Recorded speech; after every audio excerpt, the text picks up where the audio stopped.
우리가 38년 된 병자가 회복되는, 그래서 고침받는 역사에 대해서 말씀을 나눕니다.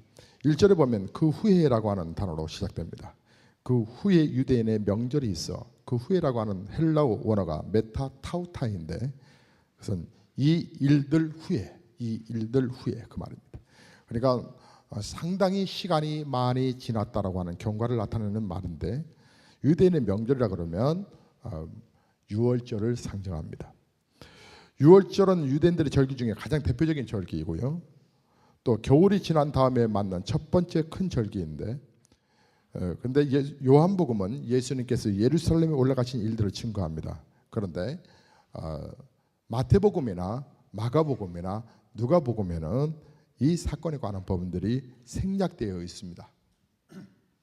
즉 오늘 본문의 내용, 38년 된 병자가 고침받는 사건은 요한복음에만 기록되어 있습니다. 예수님께서는 이 사람의 병이 매우 오래된 것을 아셨다고 말씀합니다. 그는 일생을 거의 질병으로 보내는 사람이었죠. 그가 병 낫기를 사모해서 물이 동할 때에 자기를 못에 넣어줄 사람이 없었기 때문에 병 고침을 그나마 받지 못하고 있다라고 하는 운명론에 빠지고 한탄을 하고 있었던 사람이었습니다. 그런데 감사하게도 놀랍게도 그는 예수님을 만나게 됩니다. 8절과 9절에 보면 예수님께서 말씀하시기를 일어나 내 자리를 들고 걸어가라 하시니 그 사람이 곧 나아서 회복되어서 자리를 들고 걸어갔다. 자, 38년 된 이 병자에게 우리 예수님은 간단하게 한 말씀 하셨습니다. 일어나라. 내 자리를 들고 걸어가라.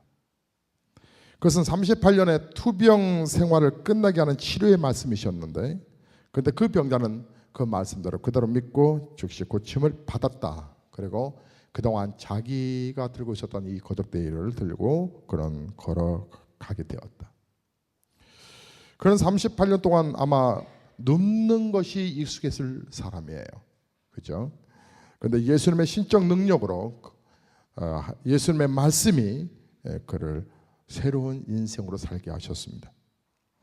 여러분, 이번 세기비가 여러분의 생애에 이러한 변화의 역사가 일어날 수 있기를 주의 이름으로 축원합니다.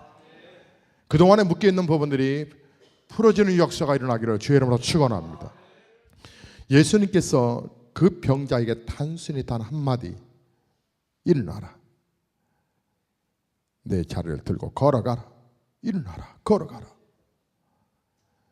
여러분, 하나님께서는 우리의 문제는 우리가 스스로 생각할 때 엄청나게 크고 무겁고 힘들고 어디서부터 풀어가야 될지 모를 것 같지만, 하나님은 그 문제를 단순하게 풀어버리십니다. 그래서 그 풀어가는 하나님의 말씀을 우리는 또 어떻게 응답을 해야 되느냐면, 예, 아멘입니다. 일어나겠습니다. 중요한 건 일어나지 못하고 있다는 사실이에요. 내 생각으로, 내 환경으로, 내 모든 문제로 나는 아직도 일어나지 못하고 있는 거예요. 뜨거운 믿음이란, 확신의 믿음이란, 하나님께서는 결정적으로 내가 결정하도록 만드세요. 내가 이 일을 행할 줄로 믿느냐, 결정적인 것은 내가 고백하는 거예요. 우리 주님께서는 내가 문 밖에 서서 두드리노니 내 음성을 듣고 내가 문을 열면 내가 너에게 들어가 너는 나와 더불어 먹고 마시리라. 그렇지만 문을 두드려야 할 것은 우리 주님은 문을 두드리시고 문을 열어야 할 것은 바로 내가 여는 거예요. 사랑하는 여러분, 주의 자비로우심과 주의 은혜가 여러분에게 임하셨으니 이 말씀을 믿고 여러분 역동적으로 오늘도 생활하시기를 주의 이름으로 축원합니다. 안타까운 것은 예수님의 신성을, 예수님의 능력을 자꾸 부정하고 싶었던 유대인들은 이 사건을 통해서 예수님을 책잡으려고 몸부림을 칩니다. 이 날은 안식일이라. 그래서 이 놀라운 사건 앞에 그들은 경배하고 예수를 따라가기보다는 이제 시기와 비방으로 예수님을 책잡으려 했던 것이죠. 그들에게는 잘못된 안식일의 개념을 갖고 있었습니다. 물론 하나님께서는 안식일을 거룩히 지키라고 말씀하셨습니다. 그날은 온종일 휴식하며 노동이나 세속적인 일을 하지 않는 것이 당연한 거겠죠. 사실 이 안식을 거룩히 지키라고 하는 것은 하나님 편에서 볼 때에는 우리 인생을 사랑하셔서 쉼을 갖기 위함이셨습니다. 우리 인생들아 쉬어라. 인생들아 쉬어라. 그리고 영적인 교통을 나누자. 하나님과의 귀한 친밀한 관계를 통해서.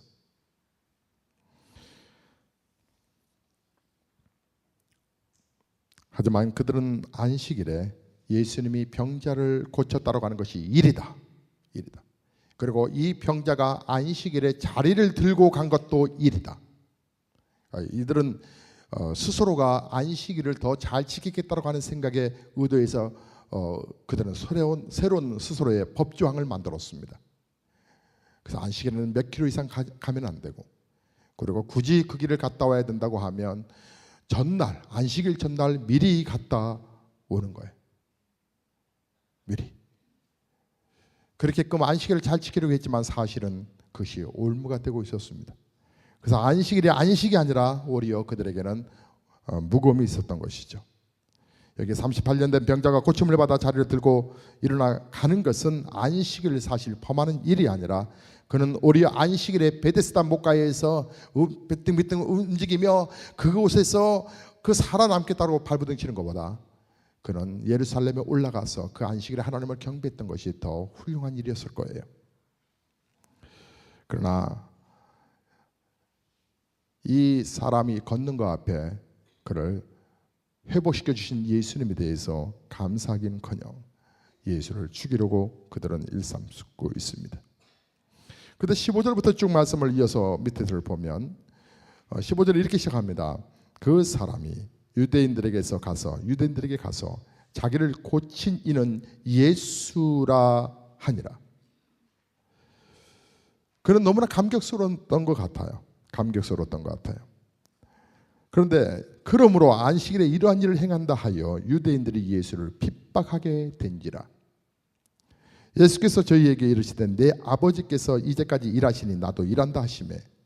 저는 이 말씀이 그렇게 가슴에 와닿더라고요. 아버지께서 일하시니 나도 일한다. 여전히 우리 인생들을 향하여서 초점을 갖고 계시고, 우리 인생들이 하나님을 통하여 능력 없는 귀한 삶을 살기를 원하시는 아버지의 그 사랑, 그 은혜를 경험하고 그들이 체험하기를 원하셔서 오늘도 귀한 영혼들을 살피시는 그 하나님의 그 일하심을 보고 예수님이 아버지가 일하시니 나도 일하는 것뿐이다. 하나님이 수많은 병든 자들이 죽어가는 것이 너무나 안타까워서 그들을 살릴 수 있는 방법을, 영과 육을 살릴 수 있는 방법을 날마다 고안하시고, 그리고 성경의 말씀대로 예수님을 보내셨던 것처럼 그 마음을 내가 알아. 나도 그 아버지의 마음을 따라 나도 일을 한다. 누가복음 5장 32절에 보면 내가 의인을 부르러 온 것이 아니라 죄인을 불러 회개시키러 왔다라고 말합니다. 마가복음 1장 38절에서는 우리가 다른 가까운 마을로 가자, 거기서도 전도하려니 내가 이를 위하여 왔다라고 말씀합니다. 주께서는 이 일, 곧 영혼 구원 전도하는 일들을 하나님이 기뻐하시는 일들이고, 그리고 아버지께서 오늘도 구원받을 자들을 찾으시는 것처럼 일하시니 나도 영혼들 살리기 위하여 일을 한다라고 말씀하십니다. 그리고 우리 예수님은 이 땅을 떠나 승천하시면서 우리 제자들에게 말씀을 하시기를, 마태복음 28장 19절에 너희는 가서 모든 민족으로 제자를 삼으라. 마가복음 16장 15절에서는 너희는 온 천하에 다니며 만민에게 복음을 전파하라. 요한복음 20장 21절에서는 아버지께서 나를 보내신 것 같이 나도 너희를 보내노라. 복음을 전파하라. 이것이 바로 오늘날 우리 교회에 남겨진 거룩한 임무요 사명이 되었던 것입니다. 유대인들은 예수님께서 안식일을 범했을 뿐만 아니라 심지어는 하나님을 친아버지라 하여 자기를 하나님과 동등됨으로 삼는다고 하면서 예수를 비방했고 그를 죽이려고 했습니다. 그러나 예수님은 그가 증언하신 대로 하나님의 아들이시고 하나님의 본질을 가지신 신적 인격이셨던 것이죠. 그런 신적인 구주로 이 땅에 오신 것입니다. 그렇기 때문에 38년 된 병자도 일어나라. 우리 하나님께서 이 땅에 빛이 있으라 말씀하심에 빛이 있었고, 말씀 한마디에 이 세상이 창조되었던 것처럼 우리 예수님도 말씀 한마디에 일어나라, 이 말씀 한마디에 이 병든 자가 고침받고 그가 회복될 수 있었던 건 바로 예수님의 바로 그 신적 능력이 바로 하나님의 능력이었기 때문에. 그런데 정말 저는 성경을 보면서 안타까운 것은 아무리 하나님의 신적 능력을 보여주어도 마음이 다친 사람들에게는 그것이 가슴으로 와닿지 않는다고 하는 것입니다. 예수님은 38년 된 병자를 고쳐주신 후에 그를 핍박하고 죽이려고 하는 유대인들에게 자신이 이 땅에 온 목적에 대해서 19절에서 29절까지 영혼 구원, 즉 사람 살리기 위해서 왔다고 하는 것을 리얼하게 말씀하셨습니다.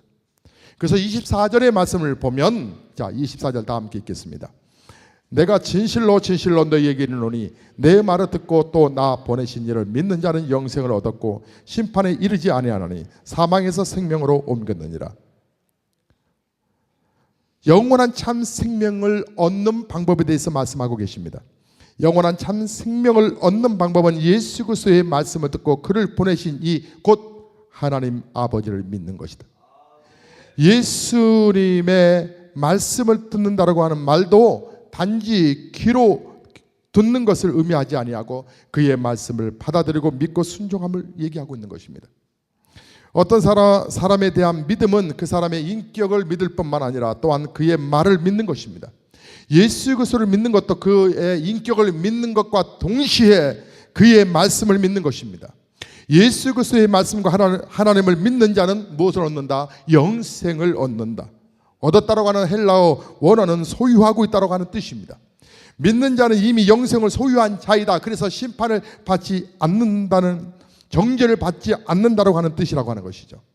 이것이 의롭다 하심의 바로 복음인 것입니다. 믿는 자는 이미 의롭다 하심을 받는 것이고 따라서 그에게는 정죄함이 없다. 그래서 우리가 로마서 8장 1절에 그러므로 그또 예수 안에 있는 자에게는 결코 정죄함이 없나니, 이는 그또 예수 안에 있는 생명의 성령의 법이 죄와 사망의 법에서 너를 해방하였음이라. 에베소서 2장 8절에도 말씀하시기를 너희가 그 은혜를 인하여 믿음으로 말미암아 구원을 얻었나니 이것이 너희에게서 난 것이 아니라 하나님의 선물이었다라고.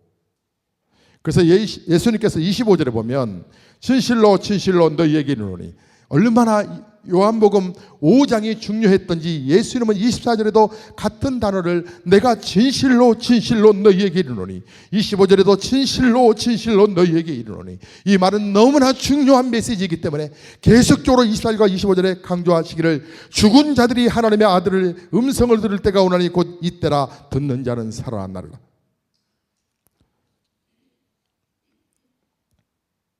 바로 지금이라고 말씀합니다. 복음을 듣는 자, 그 죽어있는 자가 살아나게 될 것이다.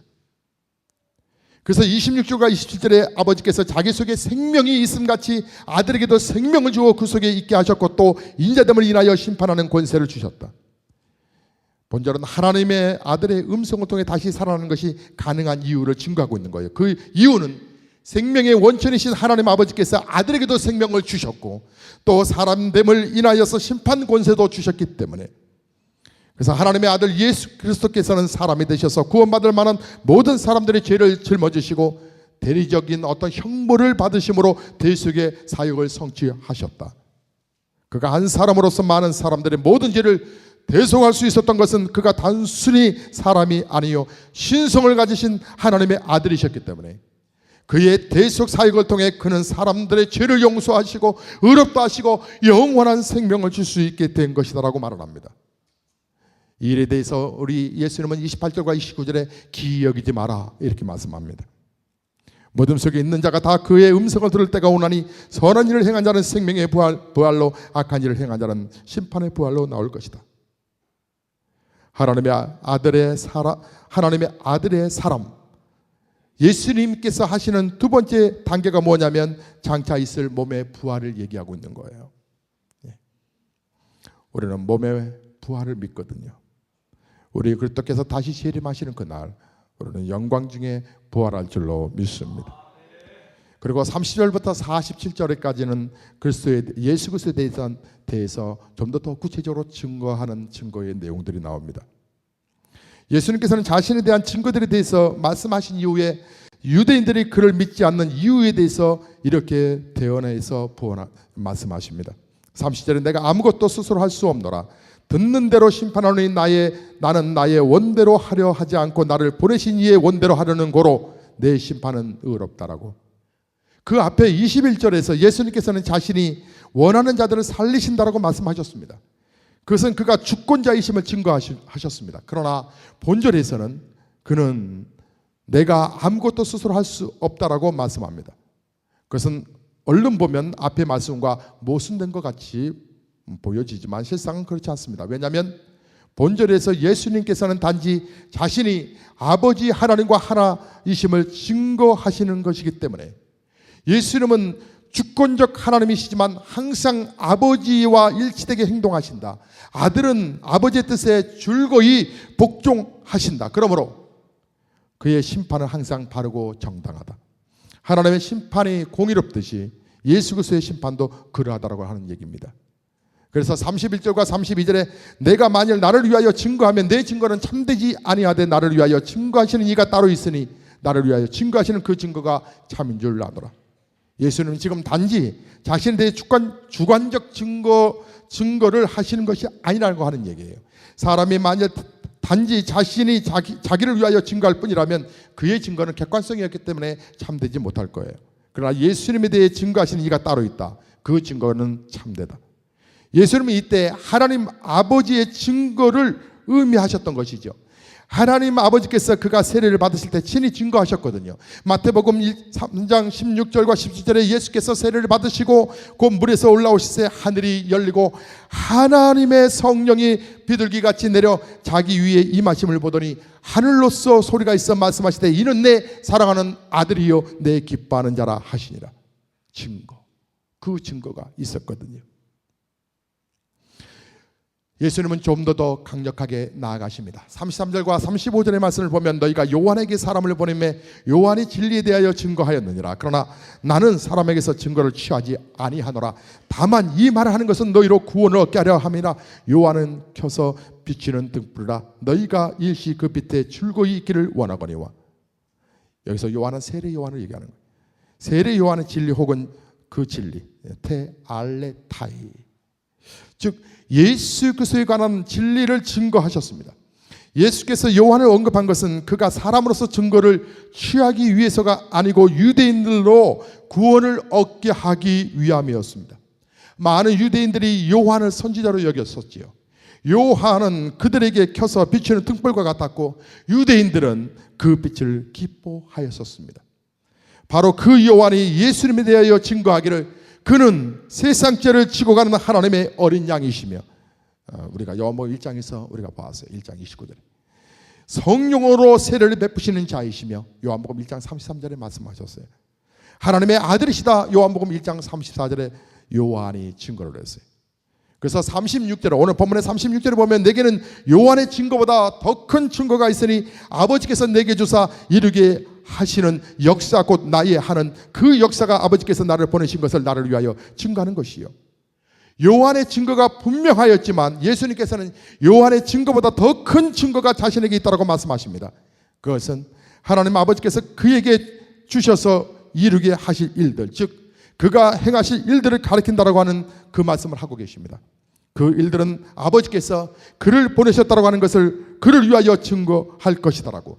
그 일들이란 그가 행할 기적들과 그리고 앞으로 십자가 죽음과 부활 등을 통해서 이를 속죄 사역으로 증거하고 있을, 속죄 사역으로 증거하는 것이다라고 하는 것을 미리 얘기하고 있는 것이에요. 그 일들은 그가 하나님의 아들 그리스도이심을 증거하는 충분한 증거가 될 거라고 하는 것이죠.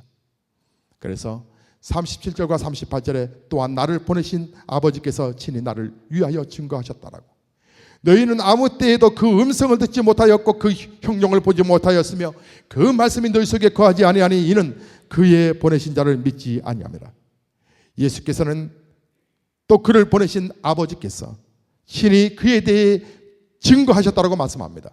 그것은 그가 요한에게 세례를 받으실 때에 하늘이 열리고 하나님의 음성이 하늘로부터 들려온 사실을 가리킬 것입니다.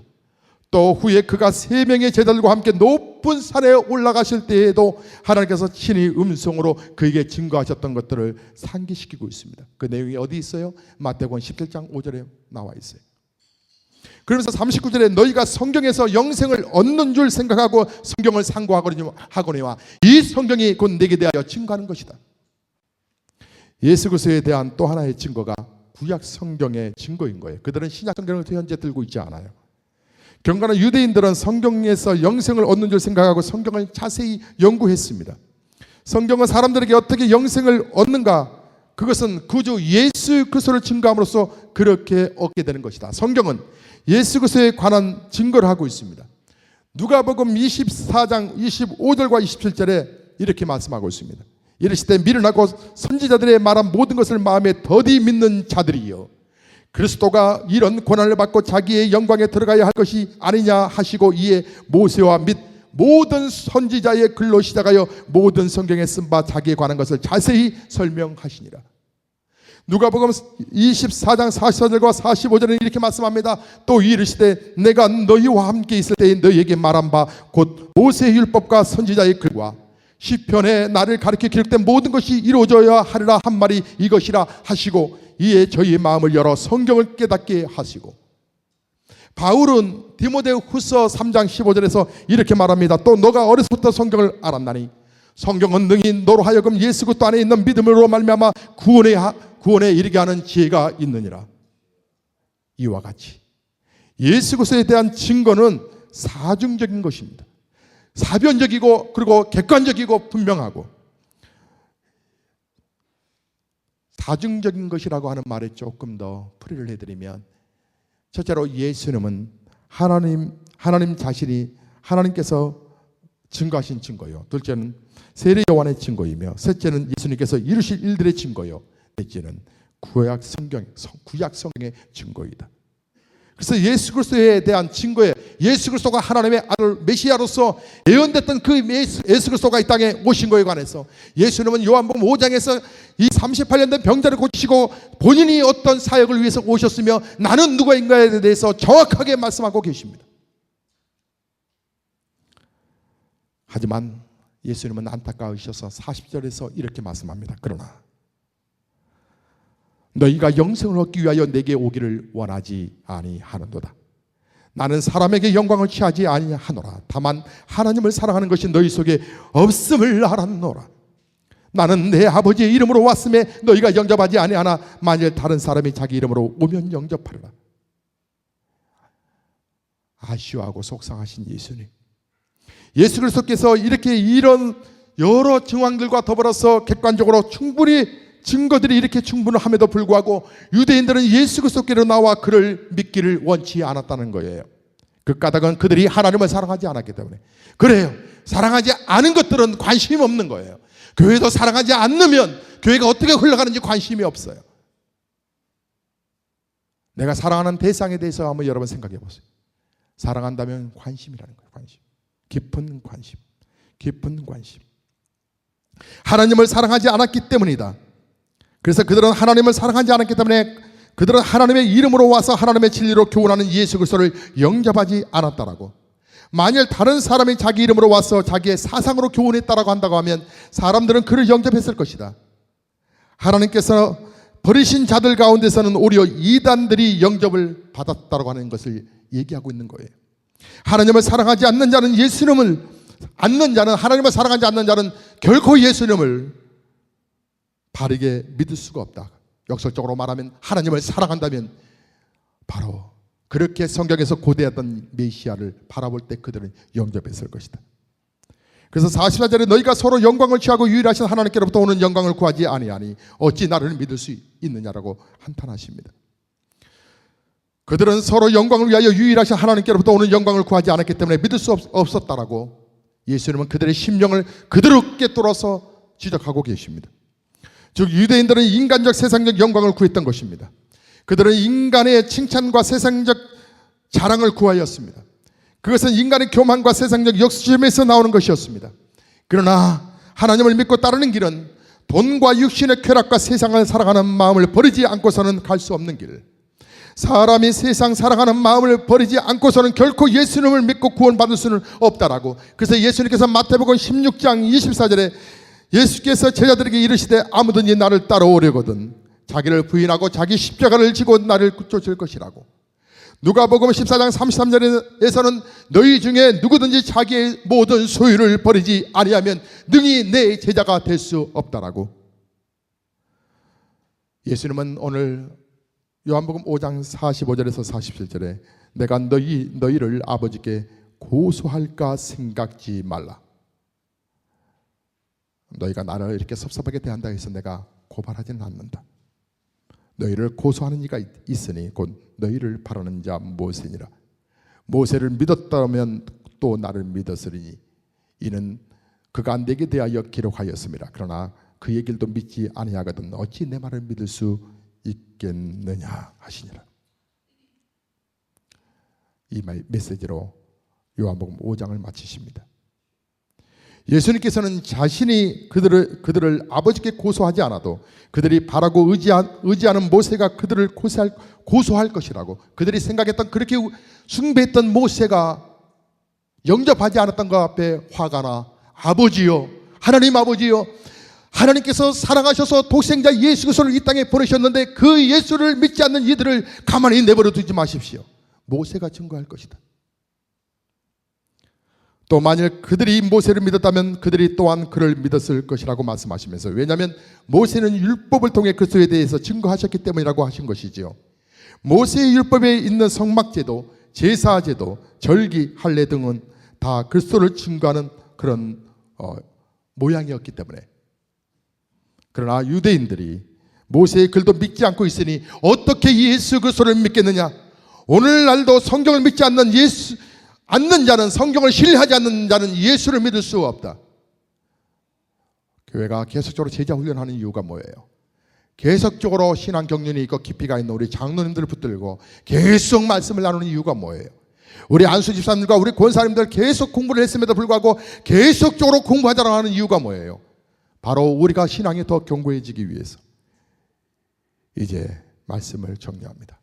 사랑하는 성도 여러분, 우리는 예수 그리스도에 대해서 4가지 증거들을 통해서 그를 확신하셔야 합니다. 다시 말씀드립니다. 첫째로 하나님께서 예수 그리스도를 증거하셨습니다. 하나님께서 친히 음성으로 아들 예수에 대해서 증거하셨습니다. 둘째, 세례 요한이 증거했습니다. 무리들에게 진실한 선지자로 인정받았던 세례 요한은 예수님에 대해 그가 세상 죄를 지고 가는 하나님의 어린 양이시며 성령으로 세례를 베푸시는 하나님의 아들이라고 증거했습니다. 셋째는 예수님께서 이루실 일들, 그가 행하실 기적들과 또 십자가의 죽으심과 부활로 말미암아 이루실 속죄 증거들, 그리고 네 번째는 구약 성경의 증거. 이와 같이 예수 그리스도에 대한 증거들은 아주 풍부합니다. 예수 그리스도를 아직 확신하지 못하는 자들마다 이런 증거들을 자세히 검토해 볼 필요성이 있을 거예요. 사랑하는 성도 여러분, 우리는 유대인들의 불신앙의 이유를 살피면서 그들의 오류에 빠지지 않도록 조심하기 위해서 오늘 말씀을 간략하게 짧은 시간에 말씀을 전했습니다. 무엇보다도 우리는 하나님보다 세상을 영광을 사랑하는 마음, 그 마음이 하나님을 사랑하는 것보다 더 깊어졌다면 우리는 제껴놔야 될 거예요. 우리는 이번 근본 새벽기를 통해서 하나님을 모두가 다 뜨겁게 사랑할 수 있기를 주의 이름으로 축원합니다. 그렇다면, 하나님을 그렇게 사랑한다면 하나님은 우리에게 놀라운 일들을 열어주실 거예요. 사랑하는 성도 여러분, 이 예수님을 여러분 온전히 영접하셨다면, 그분의 이름을 확신하신다면 오늘도 우리에게 어떤 문제가 있든지 간에, 어떤 고난이 있든지 간에 예수 이름으로 다시 일어나 승리해 갈 수 있기를 주의 이름으로 축원합니다. 찬송하시겠습니다.